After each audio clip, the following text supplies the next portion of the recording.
বৌমা একটু চা করো তো।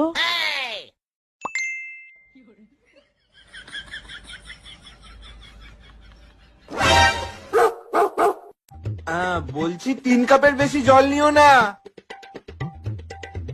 1 কাপ দুধ দিও কিন্তু, আর 1 চামচ চা পাতা, বেশি লিকার যেন না হয়। বলছি 2 চামচ চিনি দিও। না আসলে তুমি তো চায় চিনি খাও না, তাই বলে দিচ্ছি।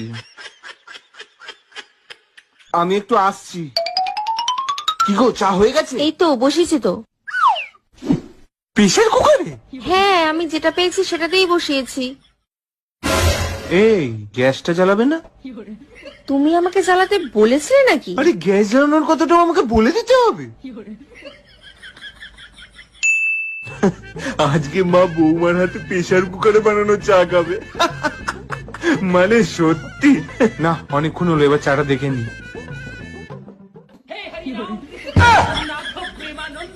কি হলো, হয়নি?